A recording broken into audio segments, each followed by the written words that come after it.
Hello दोस्तों, नमस्कार। कैसे हैं आप? मुझे उम्मीद है कि कोरोना की इस बंदी के समय में भी आप अच्छे से होंगे। अपने घर, परिवार और सारे लोगों का ठीक तरीके से ख्याल रख रहे होंगे। आज मैं काफ़ी एक्साइटेड हूँ आप लोगों के बीच में आकर के, और इस चैनल के माध्यम से एक ज़रूरी जानकारी जो अभी के लिए ख़ास रिलेवेंट है वो लाने की कोशिश कर रहा हूँ। आज हम लोग बात करेंगे इस सीरीज में टैक्स के बारे में। आप जैसा कि जानते होंगे 31 जुलाई का जब समय आता है तो usually income tax return file करने का समय होता है। भले कोरोना के चलते, कोविड-19 के चलते इस बार सरकार ने उस डेडलाइन को 30 नवंबर कर दिया है। फिर भी जानकारी होनी भी बहुत ही ज़रूरी है, क्योंकि बहुत सारे लोगों के मन में माइथ्स होते हैं कि इनकम टैक्स रिटर्न फाइल करना सब लोगों की रिस्पॉन्सिबिलिटी नहीं है। Income tax is applicable only for the rich people, जबकि ऐसा बिल्कुल नहीं है। आगे हम बताएंगे आपको टैक्सेशन के बारे में। तो चलिए समझते हैं हम लोग कि आखिर ये टैक्स क्या होता है और कितने टाइप के टैक्स हमारे लिए एप्लीकेबल होते हैं। हमें जो फेस करना पड़ता है वो कितने टाइप के टैक्स होते हैं।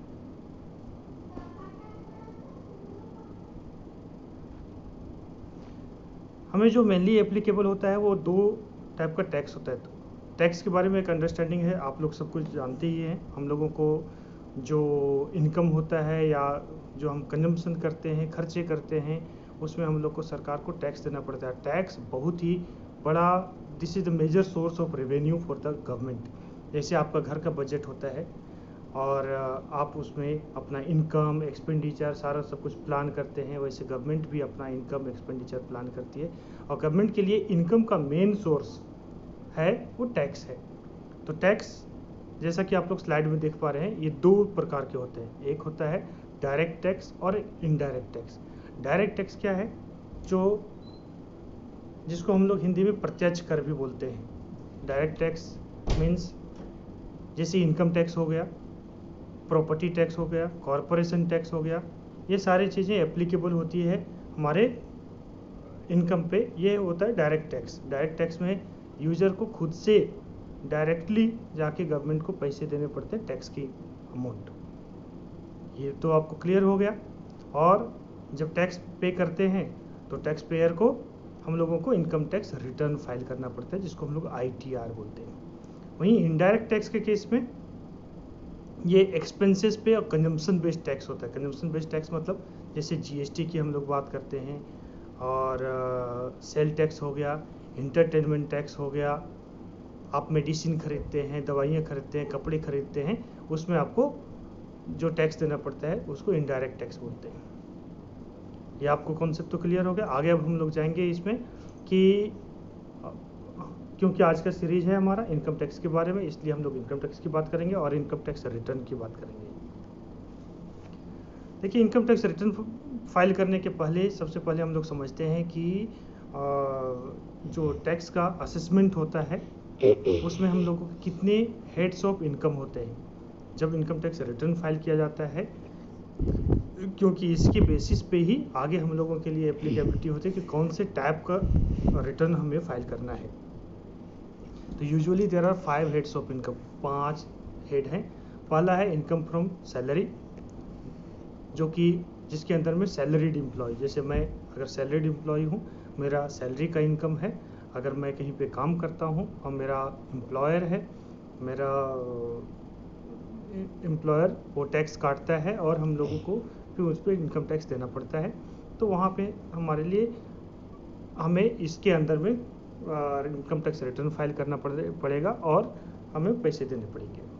तो इसमें सैलरी भी आता है, पेंशन भी इसी के अंदर में आता है। बहुत सारे लोगों को कन्फ्यूजन होती है कि पेंशन को पे टैक्स नहीं लगता। नहीं, देयर आर एग्जम्पशन के लिमिट हैं, लेकिन यस, अगर पेंशन जो मंथली पेंशन हम लोग को मिलता है वो पूरा का पूरा टैक्सेबल होता है। तो आप समझ गए इसको। दूसरा होता है इनकम फ्रॉम हाउस प्रॉपर्टी। अगर किसी का टाउन में घर है या शहर में कहीं पे घर है और उससे आप रेंटल इनकम आता है, तो रेंटल इनकम के लिए रेंटल इनकम पे को इस हेड में टैक्स करते हैं, इनकम फ्रॉम हाउस प्रॉपर्टी में टैक्स करते हैं। तीसरा हेड ऑफ इनकम है हमारा कैपिटल गेन।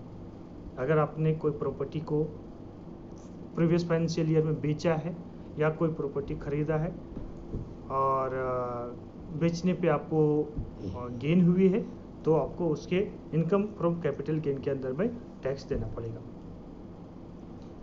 फोर्थ और बहुत ही इम्पोर्टेंट हेड आता है income from business and profession. जितने भी बिजनेस हाउसेस हैं, अगर आप कोई बिजनेस चलाते हैं, चाहे आपका गाड़ी चलता है या आप कोई भी धंधा करते हैं, कोई भी बिजनेस करते हैं, कॉन्ट्रैक्ट लेते हैं, टेंडर लेते हैं, चाहे आपका पार्टनरशिप फर्म है या इंडिविजुअली काम करते हैं या कंपनी है, ट्रस्ट है, एसोसिएशन, कोई भी अगर बिजनेस एक्टिविटी जहाँ पे प्रॉफिट का एक मोटिव है, तो उसकी taxability income from business profession में आती है। फिफ्थ और लास्ट हेडिंग है इनकम फ्रॉम अदर सोर्सेज। जो ऊपर के चारों में कहीं पे भी नहीं आया, उसको इनकम फ्रॉम अदर सोर्सेज में काउंट करेंगे। तो अभी देखेंगे क्या होता है इसमें। अगर सपोज आपका ज़मीन है खाली, उस ज़मीन को आपने एक पेट्रोल पंप वाले को रेंट पे लगा दिया, तो इनकम फ्रॉम रेंट, वो इनकम फ्रॉम हाउस प्रॉपर्टी में नहीं आएगा, क्योंकि वहाँ पे घर नहीं बना हुआ है, केवल ज़मीन है, उस पर रेंट आ रहा है, तो it will be taxed under income from other sources. Then next is the interest on bank deposit, जो कि बहुत ही कॉमन है। अगर आपका 10,000 रुपये से ज़्यादा का पूरे साल में इनकम हुआ है बैंक डिपॉजिट पे, सेविंग पे, तो आपको उस पर टैक्स देना पड़ेगा और that will be counted as taxable income. So वो इस हेड में काउंट होता है। अब इसका सिग्निफिकेंस क्या है वो और भी हम आगे आपको बताते चलेंगे। इससे पहले कि हम लोग आगे बढ़ें, हम लोग को बहुत ही समझने की ज़रूरत है कि why do you need to file income tax return. कि इनकम टैक्स रिटर्न आखिर क्या है और किन लोगों को फाइल करने की ज़रूरत है। हम लोगों ने अभी तो देखा कि अगर इससे पहले एक और कॉन्सेप्ट में बताता हूँ। हम लोग दो पीरियड के हिसाब से दो चीज़ें बोलते हैं, एक असेसमेंट ईयर और एक होता है प्रीवियस ईयर। प्रीवियस ईयर क्या होता है, यूजुअली आप फाइनेंशियल ईयर को समझ लीजिए, जो स्टार्ट होता है 1 अप्रैल किसी भी साल में, 1 अप्रैल से और एंड करता है 31 मार्च से।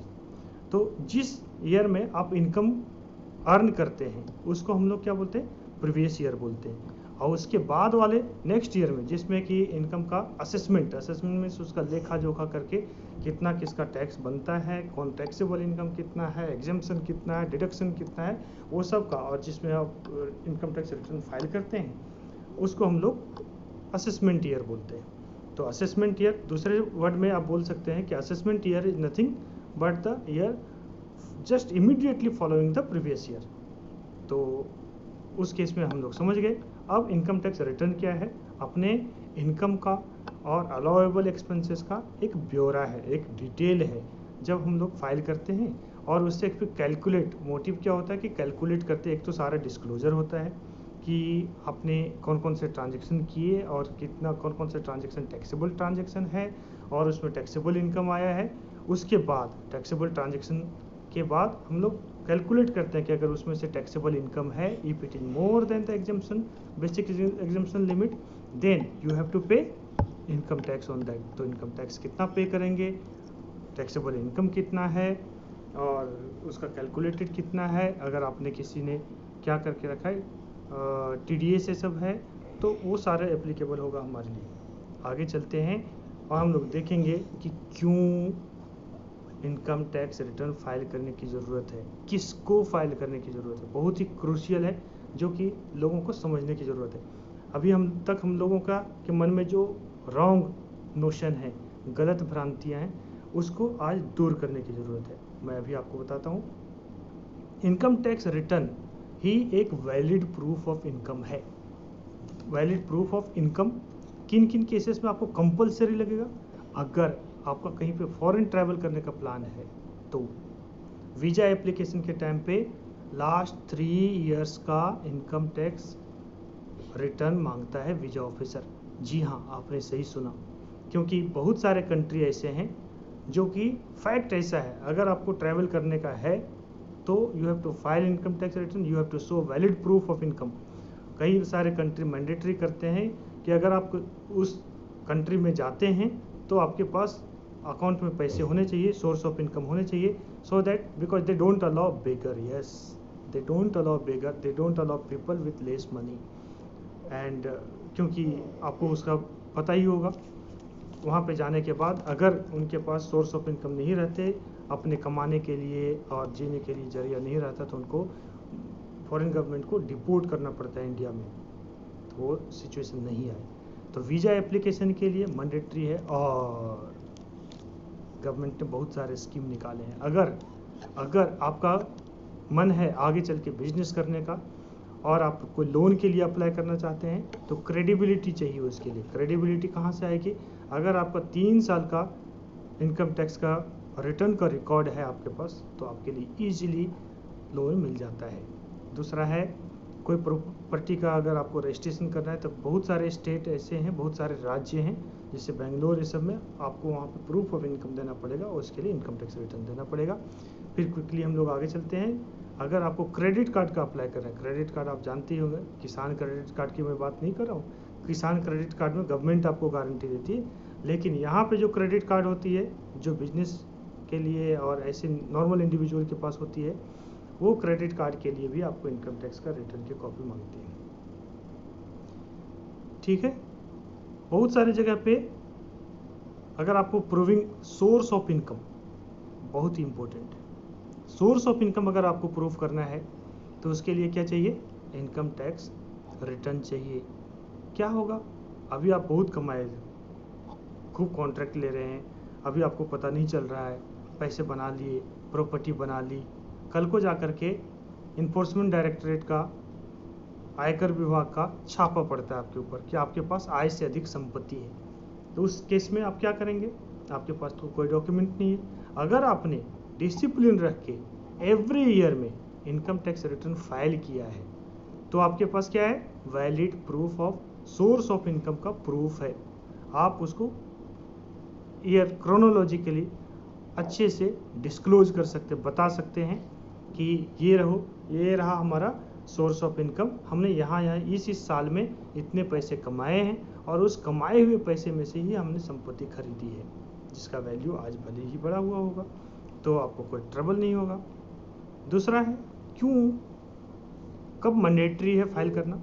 ये तो हो गया ऑब्लिगेटरी। ऑब्लिगेटरी मीन्स वो आपकी इच्छा के ऊपर है, एक नैतिक जिम्मेवार आप अपने चलते करते हैं। जब आपका 2.5 लाख रुपए से ज़्यादा अगर इनकम होता है, 2.5 लाख रुपया नॉर्मल इंडिविजुअल के लिए जो 60 साल से कम के एज के हैं, उनके लिए 2.5 लाख का लिमिट एप्लीकेबल होता है। तो 2.5 लाख से ज़्यादा अगर आपका इनकम है किसी भी ईयर में, तो आपको फाइल करना पड़ेगा उस इनकम टैक्स रिटर्न। अगर रिफंड क्लेम करना है, दूसरे केस में जैसे आपने कॉन्ट्रैक्ट लेके रखा है, ठेका का काम बहुत सारे लोग करते हैं, हमारे गांव में, हमारे घर में, हमारे ये, तो अगर आपने कॉन्ट्रैक्ट लिया हुआ है, तो कॉन्ट्रैक्ट के केस में you have to file income tax return. और अगर आप फाइल करें या ना करें, प्रीवियस ईयर में कॉन्ट्रैक्टर आपका जो गवर्नमेंट है या दूसरी एजेंसी जो आपको पैसे दे रही है, वो सब कॉन्ट्रैक्ट के नाम पे आपका TDS डिडक्ट करेगी। Yes, TDS means tax deducted at source. बिना आपसे पूछे आपका पैन कार्ड नंबर लेगी, आपको पैसे अगर 10 लाख रुपए उन्होंने दिए, तो 1% और 2% के रेट से वो लोग डिडक्ट कर लेंगे। अगर आपका कोई इंटरेस्ट इनकम हुआ है, तो बैंक भी आपको TDS डिडक्ट कर लेगा। यस, 10,000 से ज़्यादा का अगर आपका इनकम है किसी सेविंग अकाउंट पे या फिक्स्ड डिपॉजिट पे या पोस्ट ऑफिस पे, तो उनको TDS डिडक्ट करना मैंडेटरी है, और उन्होंने आपका TDS डिडक्ट कर लिया, भले आपका इनकम उस साल में 2.5 लाख 3 लाख रुपए से ज़्यादा है या नहीं है। अगर उन्होंने डिडक्ट कर लिया तो आपके पास क्या है? वो तो आपके लिए लॉस है। अगर आप इनकम टैक्स रिटर्न फाइल करेंगे तो आपको उस TDS अमाउंट का रिफंड मिल जाएगा। यस, रिफंड भी पॉसिबल है, और जो कि इनकम टैक्स डिपार्टमेंट एक ऐसा डिपार्टमेंट है जो मैं आपको बता दूं, वो एक टाइम लाइन के अंदर में रिफंड को प्रोसेस कर देते हैं। लेकिन यस, रिफंड फाइल करने के लिए you have to file income tax return. बहुत सारे केसेस में आपको अगर बिजनेस कर रहे हैं तो हो सकता है कि किसी साल में लॉस भी होता है। अगर आप लॉस को, तो इनकम टैक्स रिटर्न एक्ट में प्रोविजन है कि लॉस को आप कैरी फॉरवर्ड कर सकते हैं। If you want to carry forward your losses, mandatory you have to file income tax return. Income tax return file करना कंपलसरी है। ठीक है, अब इतने सारे अंडरस्टैंडिंग अब हमारी हो गई। अब हम लोग आगे चलते हैं। इनकम टैक्स रिटर्न फाइल करते हैं तो उसके अलग अलग फॉर्म्स होते हैं। आप आसानी से जा सकते हैं www.incometaxindia.efiling.gov.in पे। ये वेबसाइट है जहाँ पे जा कर के हम लोग को इनकम टैक्स रिटर्न फाइल करना पड़ता है। आपको मैं बताऊंगा उसके बारे में थोड़ा आगे, लेकिन अभी देख लीजिए कि अलग अलग इनकम टैक्स रिटर्न के फॉर्म होते हैं। देखिए, ये इतना भी कॉम्प्लिकेटेड नहीं है जितना आप सोचते थे। तो जो अगर रेसिडेंट इंडिविजुअल रहता है, हम लोग जैसे हैं इंडिविजुअल, अगर हमारी इनकम 50 लाख से कम है और हमारा इनकम केवल सैलरी से है या एक हाउस प्रॉपर्टी है और इनकम फ्रॉम अदर सोर्सेस है, मतलब इंटरेस्ट इनकम है, तो इस केस में आप ITR 1 फाइल कर सकते हैं। और मैं आपको बता दूं ITR 1 और ITR 4 ये फाइल करना बहुत ही इजी है। ITR 1 या ITR 4 आप ऑनलाइन लॉगिन कर सकते हैं और 4-5 स्टेप में आपका इनकम टैक्स रिटर्न कंप्लीट हो जाएगा। उसके लिए आपको चार्टर्ड अकाउंटेंट के बारे में पास जाने की ज़रूरत नहीं है, आपको बहुत सारा दिमाग लगाने की ज़रूरत नहीं है, वो बहुत ही आसान है। दूसरा है ITR 2, ऐसे इंडिविजुअल, अब 50 लाख से कम वाले तो यहाँ पे हो गए थे ITR 1 में। 50 लाख से ज़्यादा वाले इंडिविजुअल जिनका मिक्स टाइप का इनकम है, जैसे सैलरी से इनकम है और क्या है, शेयर का कुछ है, अदर सोर्सेज से इनकम है, तो ये सारे लोग अपना ITR 2 फाइल कर सकते हैं। लेकिन यहाँ पे बिजनेस प्रोफेशन वाले का इस फॉर्म में नहीं है, बिजनेस प्रोफेशन वाले को आगे जाना पड़ेगा। अब फिर है ITR 3। ITR 3 किसके लिए एप्लीकेबल है? इंडिविजुअल के लिए या HUF के लिए जिनका इनकम फ्रॉम बिजनेस प्रोफेशन है। ठीक है, इंडिविजुअल अगर है बिजनेस वाला इंडिविजुअल है तो कौन सा रिटर्न फाइल करेगा? ITR 3 फाइल करेगा बिजनेस वाले का।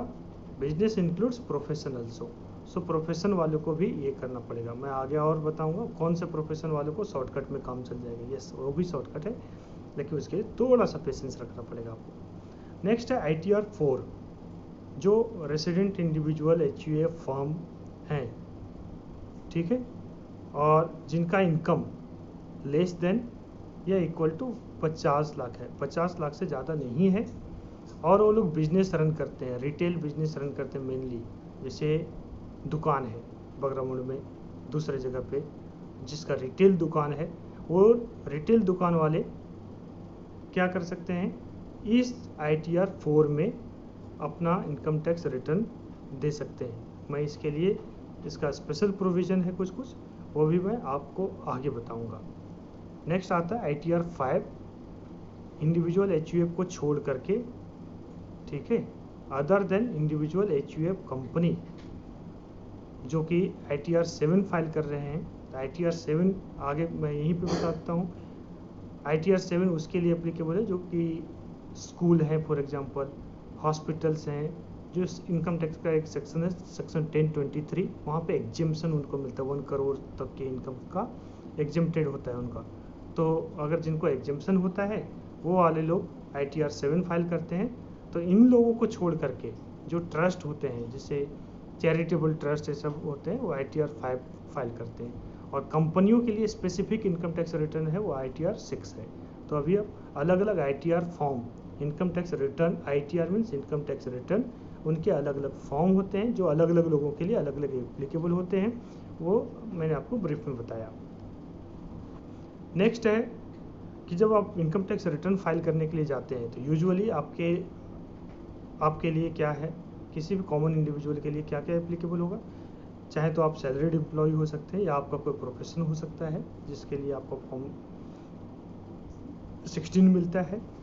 तो चाहे अगर कोई टैक्स डिडक्ट किया है आपका किसी ने, चाहे गवर्नमेंट ने किया या किसी कॉन्ट्रैक्टर ने किया या एम्प्लॉयर ने किया, तो they will give you the proof of tax having been deducted. So the proof वो बोलते हैं हम लोग, वो फॉर्म 16 या फॉर्म 16A। उसी का रिप्लिका आपको इनकम टैक्स इंडिया ई फाइलिंग GOV पे भी मिलता है, जिसको हम लोग फॉर्म 26AS बोलते हैं। तो जो एम्प्लॉयर देता है आपको या जो टैक्स काटने वाला देता है वो फॉर्म 16 है, और जो आप खुद से निकाल सकते हैं वो फॉर्म 26AS है। उसके पहले पैन और आधार तो आपको चाहिए, आधार की लिंकिंग भी करनी पड़ती है आपको साइट में जा करके, वो मैं आपको बता सकता हूँ। आगे है सैलरी स्लिप। अगर आप एम्प्लॉयर कहीं पे एम्प्लॉयड हैं तो you have to have salary slip.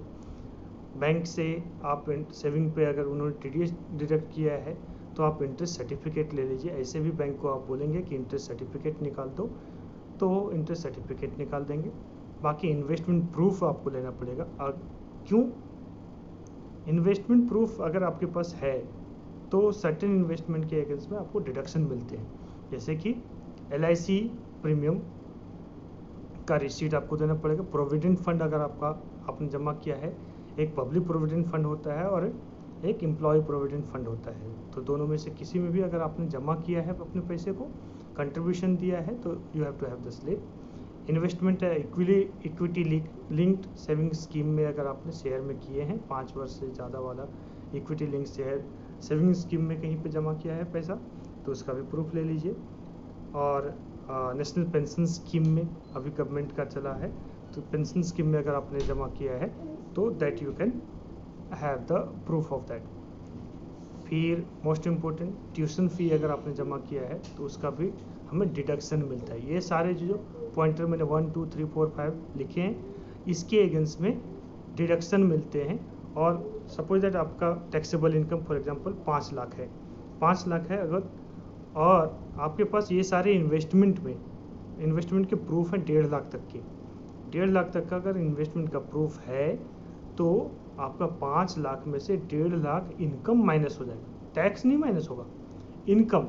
तो इनकम ही अगर आपके स्लैब के नीचे आ गया तो टैक्स देने की ज़रूरत ही नहीं है। तो ये सारे लेकिन आपको डिटेल प्रोवाइड करने पड़ेंगे।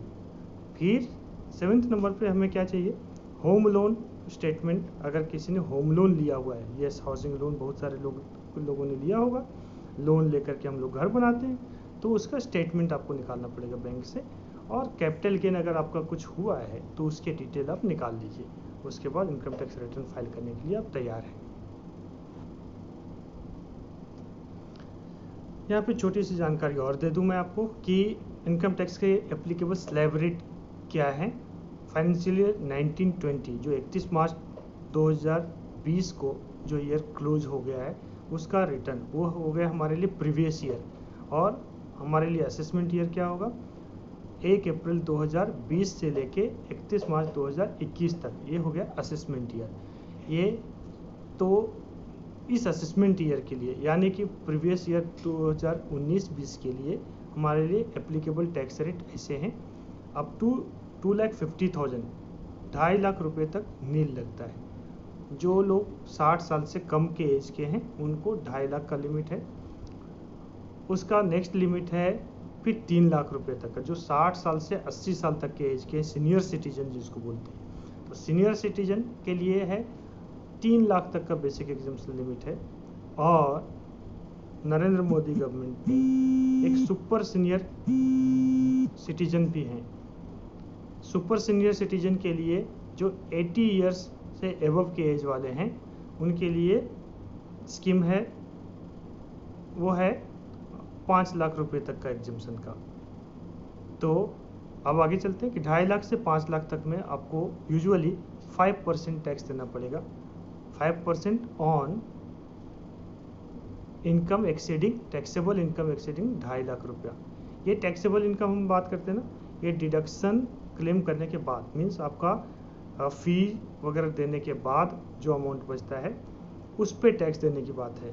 मीन्स अगर आपका इनकम 6 लाख है, 6 लाख में अगर 1.5 लाख रुपया आपने सेविंग करके रखा है तो आपका जमा बचा 4.5 लाख रुपया। 4.5 लाख रुपये पे आपका टैक्स कैलकुलेट होगा। तो 4.5 लाख रुपये जो अमाउंट माइनस करने के बाद बचा उसको टोटल इनकम बोलते हैं। और जो आपके अलग अलग हेड को ऐड करके देते हैं, जैसे सैलरी से आपका 6 लाख आ गया, इंटरेस्ट से आ गया सपोज दैट 10,000 रुपया आ गया, जो इनकम फ्रॉम अदर सोर्सेस में आ गए, तो ऐसे करके 6,10,000 आपका ग्रॉस टोटल इनकम बोलेंगे उसको। क्या बोलेंगे? Gross total income.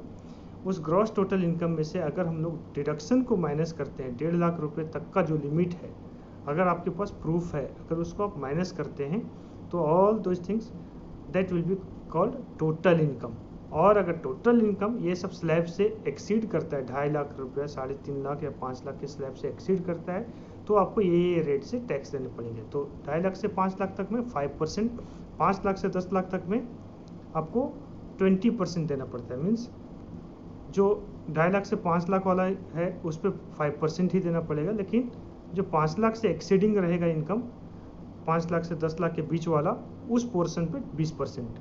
और 10 लाख से ऊपर जब जाएंगे आप, तो 10 लाख से ऊपर वाले टोटल इनकम पे आपको 30% देने पड़ेंगे, प्लस उसके 1,12,500 जो कैलकुलेट करते हैं हम लोग 5% और 20% मिला के वो। तो आपने ये समझ लिया। टैक्स रिबेट भी मिलने का प्रावधान है। मीन्स इफेक्टिवली अगर किसी आदमी का इनकम पूरे साल में टोटल इनकम 5 लाख से अधिक नहीं है, 5 लाख से कम है, तो उसको रिबेट मिल करके और कोई टैक्स भी देना नहीं पड़ेगा। लेकिन you have to file income tax return. File तो करना ही पड़ेगा। अब फाइल कर लीजिए। फाइल करना बहुत ही सिंपल है। ITR 1 फाइल कर दीजिए और आगे आपका चलेगा। आगे है डिडक्शन ऑन इन्वेस्टमेंट, जो मैंने बता ही दिया, 1.5 लाख रुपए तक आपको मिलता है। हेल्थ एंड एजुकेशन सेस लगता है। जो टैक्स हम लोग कैलकुलेट करेंगे 5%, 20% और 30% का रेट से जो टैक्स कैलकुलेट करते हैं, उस टैक्स पे एडिशनल टैक्स अमाउंट का 4% हमें हेल्थ एंड एजुकेशन सेस देना पड़ता है। HES जिसको बोलते हैं, वो देना पड़ेगा। उसके बाद individuals ITR for previous year 1920।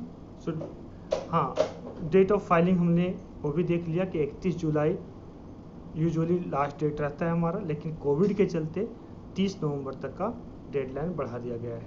तो ये आपने देख लिया, बहुत ही जानकारी थी, महत्वपूर्ण जानकारी आपके लिए। अब थोड़ा चलते हैं आगे। कैसे इनकम टैक्स रिटर्न फाइल करेंगे, इसके बारे में भी मैंने ब्रीफ जानकारी यहाँ पे दी है कि आपको ये सारे डॉक्यूमेंट मैंने बताए, वो डॉक्यूमेंट आप अपने पास रख लीजिए।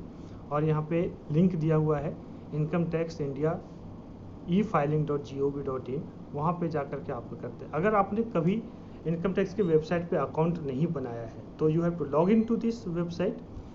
लॉग इन करके आपको फर्स्ट यूजर साइन इन करके ऑप्शन, साइन अप करके ऑप्शन आएगा। तो साइन अप वाले ऑप्शन में जैसे आप क्लिक करते हैं, आपको अपना पैन नंबर डालना है, उसके बाद अपना नाम डालना है, फादर्स नेम डालना है, डेट ऑफ बर्थ डालना है, ये डालेंगे, मोबाइल नंबर डालेंगे, ईमेल आईडी डालेंगे। ये सारा डिटेल कंप्लीट करने के बाद आपको पासवर्ड रीसेट करने के लिए आएगा। अगर आप पासवर्ड सेट करते हैं, वो पासवर्ड को आपको याद रखना पड़ेगा। वैसे रीसेट करने का भी ऑप्शन आएगा, लेकिन क्यों उतने कॉम्प्लिकेशन में जाना, आप पासवर्ड को कहीं पे लिख करके रख लेंगे। वो यूज़र आईडी बन गया। यूज़र आईडी बनने के बाद आप वहाँ पे लॉगिन कीजिए। सबसे पहले फॉर्म 26A डाउनलोड कीजिए। वहाँ पे अगर आपका किसी ने टैक्स डिडक्ट किया है उसको मैच कर लीजिए। उसके बाद file income tax return online करके ऑप्शन आता है। उस ऑनलाइन में आप टैक्स रिटर्न को प्रिपेयर भी कीजिए। वहीं पे उसमें डिटेल डालते जाइए कि आपका सैलरी से कितना इनकम है। सैलरी का इनकम कहाँ से मिलेगा? सैलरी का इनकम आपको एम्प्लॉयर का सैलरी स्लिप से मिलेगा और फॉर्म 16 से मिलेगा। फॉर्म 16 का जो सेम टू सेम फिगर्स रहेंगे उसको आपको वहाँ पे डालना पड़ेगा। वो आप अगर डालते हैं, वो डालने के बाद आपका टैक्स कैलकुलेट होगा। अगर आपका बेसिक एग्जम्पशन लिमिट से कम ही है तब तो कोई टैक्स देने की ज़रूरत नहीं है। अगर बेसिक एग्जम्पशन लिमिट से ज़्यादा है तो आपको कुछ हो सकता है कि टैक्स देने की ज़रूरत पड़े। इसके लिए भी सेविंग का आपको खास ध्यान रखते हैं हम लोग। तो वो हो गया। इनकम टैक्स रिटर्न फाइल करने के बाद उसको ई-वेरीफाई कर सकते हैं हम लोग। वेरिफिकेशन, अगर वेरिफिकेशन क्या होता है कि आपने जो डिक्लेरेशन उसमें दिए हैं, जितने भी इंफॉर्मेशन डाले हैं, वो सारे इंफॉर्मेशन ट्रू हैं to the best of your knowledge and belief. तो वो आपको डिक्लेरेशन देना पड़ता है और उसको ऑथेंटिकेट करते हैं। तो इसके 3 तरीके हैं। एक तो डिजिटल सिग्नेचर होता है और दूसरा होता है कि आप आधार बेस्ड जिस आप आधार नंबर अब वहाँ पे आपने दिया ही है, और आधार से लिंक जो मोबाइल नंबर है आपका, उस पर OTP जाएगा और उससे आप E-वेरीफाई कर सकते हैं। आपको साइन करने की ज़रूरत नहीं है। और थर्ड ऑप्शन आपके पास क्या है? अगर आपके पास ऐसा ऑप्शन नहीं है, then you can probably take the print out of the acknowledgement. आपको कोई भी हार्ड कॉपी इनकम टैक्स के डिपार्टमेंट में भेजने की ज़रूरत नहीं है, कोई भी हार्ड कॉपी भेजने की ज़रूरत नहीं है। आपको जस्ट केवल एक्नॉलेजमेंट की प्रिंट आउट निकालिए, उस पर साइन कीजिए, और साइन करके बेंगलोर में CPC income tax department central processing cell CPC Bangalore के एड्रेस पे, जो जो एक्नॉलेजमेंट आप प्रिंट करेंगे उसके बॉटम में लिखा हुआ रहेगा, उस एड्रेस पे आपको भेज देना है। इतना काम कर लेंगे, आपका इनकम टैक्स रिटर्न फाइल हो गया और आप हेडेक से मुक्त हो गए। अगर आपका कुछ रिफंड आता है तो रिफंड को यूजुअली 6 मंथ के अंदर में इनकम टैक्स डिपार्टमेंट प्रोसेस कर देती है। ये आपके लिए, मुझे आशा है कि ये जानकारी बहुत ही इम्पोर्टेंट रही होगी। आगे हम लोग कुछ और भी छोटी छोटी कुछ बातों पे बात करेंगे, जैसे जो मोस्ट कॉमनली आपके लिए एप्लीकेबल है। कुछ प्रोविज़न है इनकम टैक्स डिपार्टमेंट में, इनकम टैक्स एक्ट 1961 में कानून है, जिसके अंतर्गत आपको और भी काफ़ी सहूलियत दी गई है। सहूलियत में क्या है? जो लोग छोटे व्यापारी हैं, जो हम लोग पहले बात कर रहे थे, उसके लिए सेक्शन 44 AD है। आप नोट कर सकते हैं, देख सकते हैं इसको। सेक्शन 44 AD अलाउ करता है कि आप टोटल रिसीट का जितना भी आपका टर्नओवर होता है, अगर किसी का टर्नओवर पूरे साल में, अगर आपका सेल्स या टर्नओवर या रिसीट 2 लाख रुपए से 2 करोड़ से एक्सीड नहीं करता है, तो आप क्या कर सकते हैं? 2 करोड़ से एक्सीड नहीं करता है तो फ्लैट जितना अमाउंट आपका टर्नओवर होता है उसका सीधा 8% टैक्स आप टैक्सेबल इनकम डिक्लेयर कर सकते हैं। हम यहाँ पे टैक्स की बात नहीं कर रहे हैं, टैक्सेबल इनकम की बात कर रहे हैं, ठीक है। टैक्सेबल इनकम पे फिर से स्लैब रेट लगा करके आपको टैक्स कैलकुलेट करना पड़ता है, और ये एप्लीकेबल है इंडिविजुअल, HUF सब के लिए है, और बिजनेस, छोटे बिजनेसेस के लिए एप्लीकेबल है जिनका रिसीट और टर्नओवर 2 करोड़ से एक्सीड नहीं करता है। तो इनके पास 2 ऑप्शन है। अगर आपने डिजिटल रिसीट लिया, मतलब चेक से इलेक्ट्रॉनिक पेमेंट कलेक्शन किया है और डिमांड ड्राफ्ट सबसे लिया है, या नेट बैंकिंग से लिया है, या और भी पेटीएम से, गूगल पे से, ये सब से किया है, तो आपको जस्ट केवल 6% अपना टोटल टर्नओवर का डिक्लेयर करना है इनकम, उस पर आपको टैक्स कैलकुलेट करना होगा बाद में, ठीक है। और अगर अदर मोड में, जैसे कैश में सेल्स आपका हुआ है, डिजिटल मोड से नहीं लिया है, तो ऐसे केसेस में आपको क्या करना पड़ेगा? 8% अपना इनकम डिक्लेयर करना पड़ेगा। सिमिलर प्रोविज़न एप्लीकेबल है जो प्रोफेशनल हैं, जैसे एडवोकेट हैं, चार्टर्ड अकाउंटेंट्स हैं, डॉक्टर्स हैं, जिनका रिसीट पूरे साल में 50 लाख से एक्सीड नहीं करता है। उनके लिए ऑप्शन है कि अपना जितना रिसीट होता है, जैसे किसी का इनकम पूरे साल का रिसीट हुआ है 40 लाख रुपया, तो 40 लाख का 50% मीन्स 20 लाख रुपया वो अपना इनकम डिक्लेयर कर सकता है। अब 20 लाख को इनकम डिक्लेयर कीजिए, वो आपके स्लैब रेट के हिसाब से आप कैलकुलेट कीजिए और उस पर टैक्स पे कीजिए। आपको कोई बुक्स ऑफ अकाउंट्स मेंटेन करने की ज़रूरत नहीं है। नहीं तो दूसरे जो इनकम टैक्स प्रोविज़न जिनके बिजनेसेस बड़े हैं, उनके लिए टैक्स एक्ट में मैंडेटरी आपको कागज़ मेंटेन करना पड़ेगा, डॉक्यूमेंट मेंटेन करना पड़ेगा, आपको रसीदों की बुक सारी लानी पड़ेगी, खर्चों के प्रूफ डालने पड़ेंगे, डेप्रिसिएशन कैलकुलेट करना पड़ेगा। ये सब टेंशन से आप मुक्त हो जाएंगे अगर आप इसमें फॉल करते हैं तो। सिमिलर और बहुत ही इम्पोर्टेंट प्रोविज़न उन सारे लोगों के लिए जिनके पास ट्रक्स हैं या हाईवा हैं या गुड्स कैरिज व्हीकल जिसको हम लोग बोलते हैं। अगर आपके पास छोटा ट्रक है, लाइट वेट व्हीकल है, या हैवी गुड्स व्हीकल नहीं है। हैवी गुड्स व्हीकल किसको बोलते हैं? जिसका वजन 12 टन से ज़्यादा है, उसको हैवी गुड्स व्हीकल बोलते हैं। तो other than heavy goods vehicle है, उसमें आपके पास ऑप्शन है कि आप सारा खर्चे वर्चे, कोई टेंशन की ज़रूरत नहीं है। 7,500 रुपीज़ पर मंथ पर व्हीकल। ऐसे आपके पास 2 ट्रक हैं सपोज दैट, तो 7,500 मिला के 15,000 रुपये पर मंथ केवल आप इनकम डिक्लेयर कीजिए, ठीक है। तो पूरे साल का आपके हिसाब से इतना हो जाएगा। हाँ, उसमें प्रोविज़न है, अगर गाड़ी रनिंग नहीं है आपके पास, जैसे अभी लॉकडाउन हो गया, लॉकडाउन में गाड़ी चल ही नहीं रही थी, गाड़ी केवल चली आपके 6 महीने, तो केवल 6 महीने के लिए आपको मल्टीप्लाई करके 7,500 मल्टीप्लाइड बाई 6 और multiplied by number of vehicle, इतने के लिए ही आपको इनकम डिक्लेयर करने की ज़रूरत है। आपको कोई बुक्स ऑफ अकाउंट्स मेंटेन करने की नहीं है, कोई हेडेक लेने की ज़रूरत नहीं है, और बहुत ही क्विकली आप, हमने देखा था ना, ऐसे लोगों के लिए ही ITR 4 है। ITR 4 आप इमीडिएटली जा कर के फाइल कर सकते हैं, आपका इनकम टैक्स रिटर्न भी फाइल हो गया। अगर आपका रेलवे ने या कोल इंडिया ने जो जहाँ पे आपकी गाड़ी चल रही है, अगर उन्होंने TDS डिडक्ट किया है और आपका इनकम, ऑब्वियसली आपका इनकम उतने से ज़्यादा नहीं है, उस लिमिट से ज़्यादा नहीं है, तो आपको सारा का सारा TDS है वो रिफंड मिल जाएगा। तो आप ऐसे करके प्रोविज़न का कंप्लाई कर सकते हैं और इसका फ़ायदा ले सकते हैं। ऑब्वियसली मुझे पता है आप लोग अपना बिजनेस को एक्सपेंड करना चाहते हैं, हर लोग चाहता है कि इनकम ज़्यादा से ज़्यादा जनरेट करे, और जब इनकम होगा तो उसका कुछ परसेंटेज टैक्स में तो देना ही चाहिए, क्योंकि अगर आप टैक्स नहीं देंगे तो देश का विकास कैसे होगा। ये नहीं सोचना है कि नेता खा जाते हैं, ये सब कर, ये सब फालतू बातें हैं। कुछ परसेंटेज, कुछ लोग हैं, हर तरह के लोग हैं इस दुनिया में, हम भी अलग अलग लोग हैं, हमारा नेचर अलग अलग है, लेकिन देश को चलने के लिए क्या ज़रूरत है, रेवेन्यू की ज़रूरत है। रेवेन्यू कहाँ से आता है, टैक्स से आता है, और उस टैक्स में भी फैक्ट ये है कि 56% of the total central government का इनकम का सोर्स क्या है, डायरेक्ट टैक्सेस है, मतलब इनकम टैक्स है, और 44% जो रिमेनिंग है वो आता है इनडायरेक्ट टैक्स से।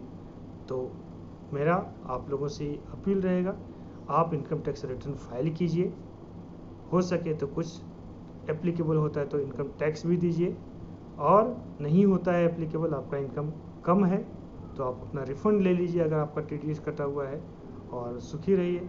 मुझे आशा है कि आप लोगों को ये वीडियो पसंद आया होगा। अगर आपको अच्छा लगा तो आप लाइक कर सकते हैं, लाइक बटन को हिट कीजिए और हमारे चैनल को सब्सक्राइब कीजिए, ताकि मैं बहुत से बहुत और भी वीडियो आपके पास ला सकूं, आपकी जानकारी के लिए मैं डेडिकेटेड होकर के काम कर सकूं।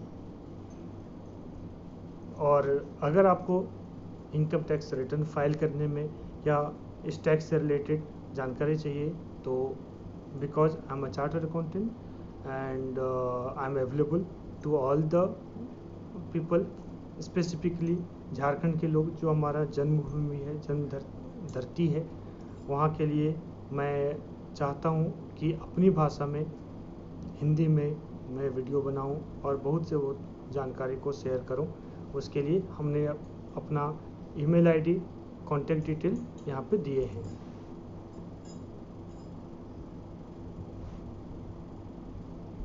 तो मुझे उम्मीद है कि आप लोगों को ये अच्छा लगा होगा, काफ़ी जानकारी मिली होगी, और आप ज़्यादा से ज़्यादा इसको लाइक कीजिए, सब्सक्राइब कीजिए।